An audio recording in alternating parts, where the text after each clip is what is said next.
Yes, it is Friday. It's July 5th. Here's what we're working on this morning. The LCBO strike is on. It's the first in the agency's history. Britain's Labour Party has won a significant victory in the UK's general election. And the Toronto Blue Jays back in the loss column. They drop another to Houston.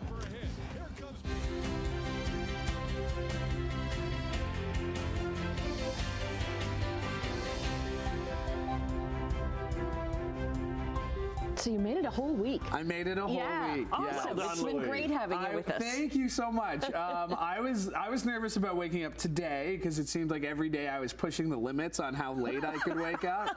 I was telling Brian as we were making our tea, I said I woke up at 1:45 this morning. Ooh. And then I actually went back to bed for another 45 minutes, which on Monday I definitely would not have out of panic, but I trusted myself this morning, so I slept in a bit. Okay. Good for you. That's good. That's good. And I told Louis earlier that if you do this long enough, you'll even wake up before the alarm. Your body will just get used to it. So, mine has never done that. See, I've done this for so long. You're not quite there. You're not quite at Brian's. I'll wake up and go, 5 minutes to the alarm. Okay, time to get up. Let's go. No. Okay, people are up now. They're ready to go. Hopefully, situations on our highways better than yesterday. Yeah, what a start it was to the day yesterday, and of course it continued for quite a while. We had 3 individual closures on major highways yesterday morning. This morning, it's a lot calmer. It's a lot better.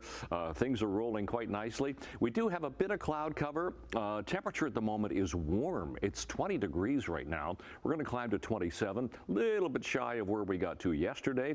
But again, today there's a chance of a shower or a thunderstorm. So 27 today is going to feel like about 34. And again, chance of a shower for tomorrow. Talk about it coming up. Traffic doing okay. 403 Waterdown Road, you can see behind me. That's doing all right. No problems in the Hamilton area. No problems if we go to our MTO traffic cameras. QEW Grays Road, Toronto bound away from us, still lightly traveled. Same with the top of the Skyway. Same with Appleby Line. Not a lot happening this morning. The sun is up. Enjoy the sun. Friday into a July weekend coming up. We'll give you all the details, forecast, and traffic in a few minutes. Right now, the news. Okay, thanks very much, Brian. Well, for the first time in its history, there is a strike at the LCBO. Stores are going to be closed for 14 days, although you'll still be able to order online.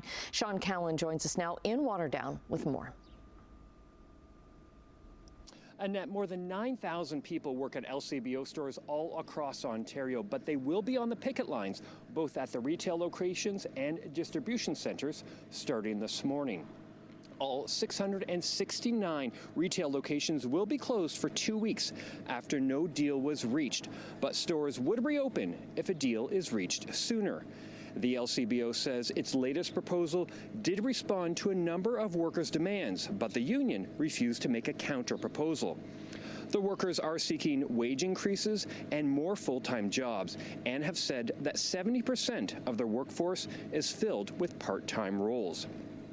Keep in mind that during the strike, 2,300 private retail points of sale across the province will stay open, including LCBO convenient outlets, licensed grocery stores, the beer store, wineries, breweries, and distillery outlets. But restaurants are concerned they could run out of alcohol during the busy summer season. We know shoppers cannot expect the stores to be open. Doug Ford's made his announcement, stores are closed. He's, for lack of better words, he's locking us out for 14 days. I'm okay. I've stocked up. I've got 6 bottles that should last me for a while. Very confused about it. It's a big outlay for 14 days to stock up. And the LCBO's mobile app will remain active during the duration of the strike, and you can have alcohol delivered anywhere in Ontario. Louis, I will send it back inside to you.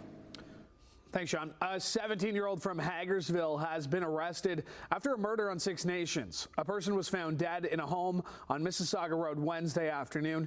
Six Nations police say they can't release any information about the victim because it would identify the accused. The teen has been charged with first-degree murder. Norfolk OPP expect more charges after a drug bust in Delhi. After a search warrant on a home on Imperial Street this week, officers seized suspected hydromorphine, cocaine along with other drug paraphernalia and a replica firearm. A 29-year-old man is facing several drug and weapons charges. A 23-year-old from Brantford is missing. 23-year-old Taylor, no last name given, was last seen on Greenwood Trail on Tuesday around 11:15 p.m. She's 5'4" with a thin build, wavy brown hair, brown eyes, and a pierced nose. She was last seen wearing blue jeans and a green cotton jacket. Brantford police say they are concerned for her safety. Hamilton police have released the results of their Canada Day long weekend safety blitz. So they issued 220 tickets, most of them for speeding, and they stopped more than 300 vehicles in ride lanes. 7 impaired drivers were caught. The OPP say nearly 20% of the deadly crashes they investigated this year involved transport trucks. They say 86% of the crashes were linked to, quote, poor behaviors on the part of non-commercial drivers. Commercial truck drivers were at fault in the remaining 14% of collisions. Speeding, following too closely, and improper passing were behind most crashes involving transport trucks. The University of Waterloo is suing a pro-Palestinian protest encampment. They're seeking $1.5 million in damages. The university's launched a lawsuit alleging the on-campus demo has harmed the school's reputation and damaged its property. Demonstrators set up camp on May 13th, calling on the University of Waterloo to divest from investments in companies that benefit from Israel's actions in Gaza. The lawsuit names several individual protesters it says have identified themselves as representatives of the encampment, as well as unidentified people involved in the demonstration. The protesters denounced the lawsuit on social media. They say it's an attempt to intimidate students with the possibility of hefty fines that they can't afford. The parliamentary budget officer says creating new jobs to watch over harmful content online will cost about $200 million over 5 years. The Heritage Department estimates 400 people will be hired for this work. The Liberal government wants to start a digital safety commission to make sure social media companies keep harmful content off their platforms. The watchdog notes the government staffing estimates were based on other Canadian and international regulators. Conservative leader Pierre Poilievre says his government would repeal the Online Harm Act should it become law. The head of Canada's spy agency is stepping down from the job and from public services altogether. David Vino, who's been the director of the Canadian Security Intelligence Service, CHCH, for 7 years, announced his departure in a statement. He says he's proud of the work he's done to bring CHCH out of the shadows and to make its role on national security and in combating foreign interference more visible. Public Safety Minister Dominic LeBlanc posted on social media that Vino has spent his entire career serving Canadians and keeping them safe from harm. Hamilton Public Health has closed a beach in Hamilton after confirming the presence of toxin-producing blue-green algae. Warning signs are posted at Pier 4 Beach, and the closure will be in effect until the algae subsides. People who come into contact with visible blue-green algae or ingest water containing the algae may have a number of symptoms. So they may get skin irritation, sore throat, red eyes, fever, and nausea. If you've been in contact with the water at Pier 4 Beach in Hamilton and you have these symptoms, Public Health says you should contact a doctor or nurse practitioner. Well, 2 of Hamilton's civic museums are going to be open extended hours every Friday night this month. Starting tonight at 6, both Dundurn Castle and the Hamilton Museum of Steam and Technology will be open extra hours with extra tours. It's recommended that you register in advance. Hamilton Public Library card holders can get in for free. Just make sure that you bring your library card with you. All right, time for sports, and the Blue Jays wrapped up an 8-game homestand yesterday, and let's just say they're probably pretty happy to be hitting the road. With 2 out for Dubon. There's a ball into center field. That is going to be down for a hit. Here comes Pena. Here comes the throw by Kiermaier. Pena is safe. The Astros take the lead. Dubon into second. Safe. 4-3. Dubon puts the Astros in front. Well, there it was. That was Mauricio Dubon hit a tie-breaking single in the 5th inning. Jeremy Pena added a solo home run, and the Houston Astros beat the Jays 5-3 for their 12th win in 14 games. Now, the Blue Jays scored all 3 of their runs in the 1st inning before their offense once again dried up. Toronto has lost 12 of its last 16 games and head west to kick off a 3-game series with the Mariners in Seattle tonight. We'll see if we get any here at all and cool things down. That ball is walloped. Left center field. It is gone. How about a winning baseball team? Well, that's the Welland Jackfish. They scored early and often en route to a 10-3 victory over Brantford last night. The first-place Jackfish had their 12-game win streak snapped the last time out, but bounced back in a big way in front of a big crowd at Welland Stadium. Next up for Welland, they'll host London Saturday. Meanwhile, the Hamilton Cardinals in action tonight. They host Guelph.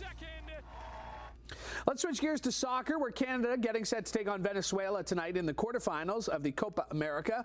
And ahead of the game, winger Tajon Buchanan rejoined his teammates after suffering a broken leg during training earlier this week.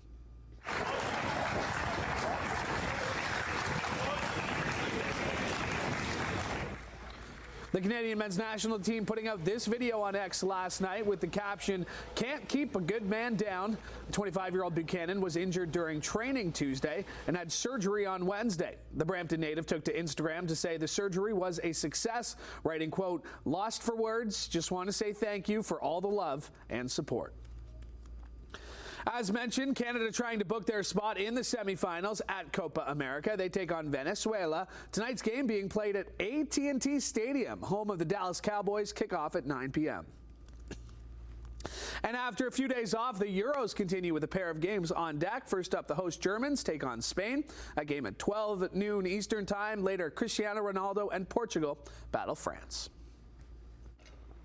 Hey, coming up on 12 minutes after 6 o'clock on this 5th morning of July, heading into a July weekend. We'll talk about the forecast in a sec. First, it's traffic. Here's the 403 on Waterdown Road. Once again, looks good, so no problems right there. Let's go into St. Catharines, see what's going on. Nothing at the QEW at Martindale. Good news there. Nothing between all the way around through the Niagara Peninsula. As we go to Stony Creek at Grays Road, doing fine. Fairview Street through Burlington, Ford Plant, Oakville, and Etobicoke Creek through Mississauga. You can see it's all doing quite nicely so far this morning. How are we doing temperature-wise? Temperature has just dipped a degree. We were 20, we're now down to 19. The winds are light, the humidity, well, it's up there, but not as high as it was yesterday morning. And we do have a mainly sunny sky right now, so pretty nice start to this morning. We have a low-pressure system to the west of us. A little bit of a break in the cloud cover for the morning hours, and then some clouds later on. Chance of showers again today, chance of thunderstorms, and again tomorrow, chance of showers, and again on Sunday there's chance of showers as well. But thankfully for the weekend, it's just a slim chance of showers both days. Today's temperatures 25 and 28 for Niagara, 27 to 29 as you head around the horseshoe for the day today. 27 is going to feel like 34 when you factor in the humidity. But there's that chance of instability this afternoon. Tonight, we'll see fog patches developing once again. The humidity will be high. Temperature 17 to 19 degrees, while 16 and chance of showers for Kitchener and Guelph. And for tomorrow, 25, 26, and 27 degrees tomorrow. So a touch cooler. Humidity, make it feel like about 32, a little bit warmer for Peel into Toronto at 28, but mainly cloudy skies and chance of showers. Out the door this morning, it's pretty nice. Mainly sunny, light winds, temperature right now 19. And we'll look long range coming up. Annette, Louie. Okay, let's look to what's ahead in Chit Chat with Emily Vukovic. Good morning. Hi, good morning. Well, Ellen DeGeneres just started her tour in June, and she's already had to cancel a couple of shows. We will discuss. Kris Jenner has had ovary surgery. We will check in on the health of her and another episode of The Kardashians. And Melissa Etheridge is coming out with a brand new docuseries. We will discuss that as well. Okay, all right. Coming up in business news, StatsCan is set to release its latest rating on the job market. We'll tell you how it could affect the next interest rate announcement.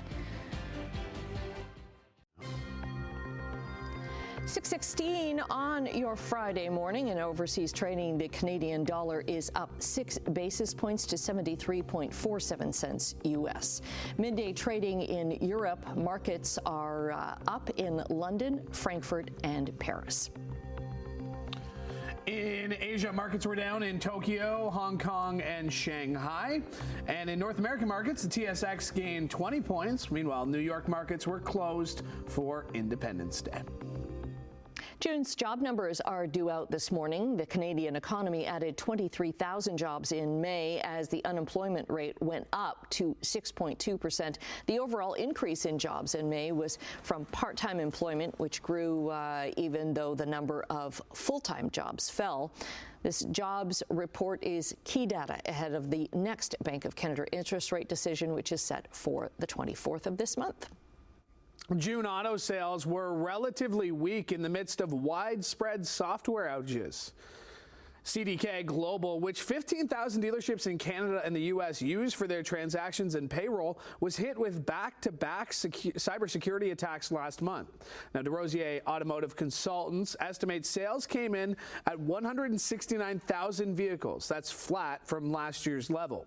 The numbers are far below industry highs, with June sales exceeding 200,000 vehicles before the pandemic. Canadian Food Inspection Agency has issued a recall for a brand of instant noodles. Baisheng brand chicken soup flavor contains peanuts that are not listed on the packaging, and that could cause serious problems if they're consumed by people who have peanut allergies. The company's artificial pork bone soup flavor instant noodle packs of 5 have also been recalled for the same issue. Amazon Web Services says regulated industries have been some of the quickest to adopt artificial intelligence. Amazon's vice president of AI products says that includes healthcare, life sciences, financial services, insurance, and manufacturing sectors. Matt Wood says that's a shock even for someone as plugged into the world of AI as he is. He suspects one of the reasons for the speedy adoption is all the data organizations in those sectors already have at their fingertips. Head of Amazon plans to sell another $5 billion worth of Amazon shares. Jeff Bezos disclosed the proposed sale of another 25 million shares in a regulatory notice. That happened on the same day that Amazon stock hit an all-time high. Following the sale, Bezos would still own 912 million shares. That's nearly 9% of the company he founded. He sold over $8 billion worth of Amazon shares earlier this week. Numbers I cannot comprehend. Yeah, he's doing all right for himself, that's for sure. The U.S. Justice Department wants a guilty plea from Boeing to settle a criminal fraud charge. If not, a trial would go ahead against the aerospace company. Lawyers representing families of the victims of 2 fatal Boeing crashes say the Justice Department is close to a plea deal with Boeing. Now, it would reportedly include a fine and a corporate monitor. The victims' families say the deal is a slap on the wrist for the huge company. Here's your chance to win $100 in Lotto 649 with Encore lottery tickets with the new Lotto 649. Saturday's Gold Ball jackpot is worth $20 million or the guaranteed $1 million prize plus the classic jackpot of $5 million. Find your possible to enter. Head to our giveaway page at chch.com/lotto649. Okay, taking a break right now. Brian's back with your traffic and your 7-day forecast. Look ahead to the weekend. 6:23, it is Friday, and what a difference a day makes. Of all the problems that we had yesterday morning at this time, we've got nothing going on this morning. QEW, Glendale, St. Catharines looks good. Same at the top of the Burlington Skyway Bridge, nothing east of Appleby Line. A little busy here as you go through Lorne Park. Toronto-bound lanes are coming towards us on this camera. We'll even dip into the 403 at here, Ontario. No problems on the road so far this morning. Our temperatures right now, we're 19 degrees for Hamilton, for Grimsby, 20 for Toronto, 21 into Mississauga. So seasonal temperatures now are 15 for the overnight low, 26 for the daytime high. Sun times, 5:46 is the sunrise this morning. Yesterday it was 5:45. Well, I can't go there. Okay, people don't like it when I say that we're losing daylight. So those are our records for today. And yes, today we could get a shower or a thunderstorm a little later on. Let's get an update on Hurricane Beryl. It's moved its way through Jamaica, devastated Jamaica, the Cayman Islands. Now it's going to be hitting the Yucatan Peninsula this morning in a few hours, off into the Gulf of Mexico once again, and then heading toward the coast of Mexico and southern Texas. By the time it gets to this weekend, could intensify. It's weakened quite a bit right now. So today, 27 degrees, humidex 34 here, bit of sun to start, chance of showers, thunderstorms. Fog tonight, 17, tomorrow 26, chance of a shower during the day tomorrow. Humidex 32, and again, a slim chance of a shower on Sunday, otherwise some sun at 27. Beautiful Monday, showers Tuesday, looks good for Wednesday and Thursday. That's your forecast. Annette, Louis. Okay, thanks very much. Okay, you might not want to watch this if you're eating your breakfast right now. I may look away because there is a new top dog in the most famous hot dog eating contest in the world. Chicago's Patrick Bertoletti managed to gobble down, get this, 58 hot dogs and win his first men's title at the, I should have looked away, at the annual Nathan's Famous 4th of July hot dog eating contest. The 39-year-old won in a tight 10-minute race, defeating 13 competitors from around the world, including 25-year-old Ontarian Thomas from Aurelia, Ontario. Thomas managed to finish 11th. He ate almost 29 hot dogs. That's half of the number of the winner. Thomas has become one of Canada's best eaters. He's currently ranked 12 in the world. His personal record, 34.5 hot dogs, so unable to break that yesterday. The reigning men's champion, winner of 16 of the previous 17 competitions, Joey Jaws Chestnut, didn't attend this year over a sponsorship tiff. 58 hot dogs, 10 minutes. What's that? It's 5.8 hot dogs a minute. That's pretty good. It's like if they ate it like a regular hot dog. It's the fact that they dip them in the water and then just shove them down there. It's fine. Good morning. Good morning. Hopefully you weren't eating your breakfast. See, I didn't watch it. Yeah, good, because your breakfast is still sitting behind us. Yes. I see. And it's not hot dogs. No, it's not. I do love me a hot dog, but not like that. Not like that. We've got lots more to come right after the break.